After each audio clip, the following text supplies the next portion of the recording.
বাংলাদেশ নির্মাণ শ্রমিক ফেডারেশনের পঞ্চম প্রতিষ্ঠা বার্ষিকী উপলক্ষে লালমনিরহাটে বিভাগীয় কমিটির উদ্যোগে র্যালি ও আলোচনা সভা অনুষ্ঠিত হয়েছে। রবিবার সকালে লালমনিরহাট নির্মাণ শ্রমিক ফেডারেশনের আয়োজনে জেলা পরিষদ মিলনায়তন থেকে একটি র্যালি বের হয়ে শহরের মিশন সড়ক মোড় গোলচত্বর প্রদক্ষিণ করে পুনরায় একই স্থানে এসে শেষ হয়।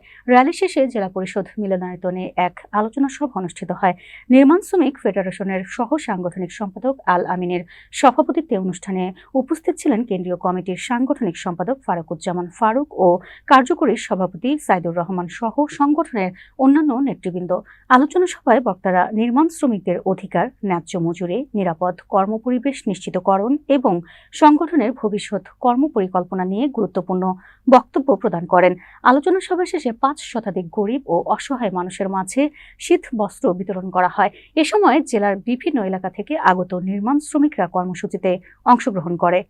এবং আজকে কেন্দ্রীয় কমিটি থেকে যিনি আসছেন আজকের প্রধান সেই জন্যই আন্দোলন করবেন নির্মাণ শ্রমিকদের কাছ থেকে।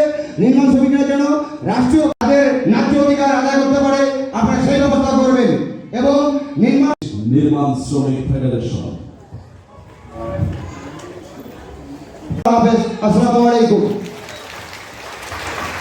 ধন্যবাদ শুভেচ্ছা বক্তব্য রাখবার জন্য। মহান মে দিবস পালন করি। এই মহান মে দিবস শুধু নির্মাণ শ্রমিক নয়, বাংলাদেশের যত শ্রমিক আছে বিশ্বের আপনাদের সংগঠন শক্তিশালী হবে বলে আমি দৃঢ় বিশ্বাস। আপনাদের কাছে তিনি হচ্ছেন বাংলাদেশ নির্মাণ শ্রমিক ফেডারেশনের কেন্দ্রীয় কার্যনির্বাহী কমিটির সাংগঠনিক সম্পাদক ফারুকুজ্জামান ফারুক ভাই। এবারে আপনাদের সামনে বক্তব্য রাখবেন কেন্দ্রীয় কমিটির শুধুমাত্র নির্মাণ সেক্টরের শ্রমিকদেরকে আমরা সুসংগঠিত করতে সঠিকভাবে এখনো পারতেছি না বা পারি। আপনাদেরকে বুঝতে হবে যে বাংলাদেশ সরকারকে ন্যূনতম মজুরি ঘোষণা করার জন্য নির্মাণ শ্রমিক ফেডারেশন দাবি জানিয়ে আসছে। এটা যদি সরকার মেনে নেয় বা দাবি পূরণ হয়, শুধুমাত্র আমাদের নেতৃবৃন্দদের সুবিধা হবে না, বাংলাদেশের প্রত্যেকটি নির্মাণ শ্রমিকদের জন্য সুবিধা হবে বা তারা তাদের জীবন জীবিকা ভালোভাবে উদযাপন করতে পারে।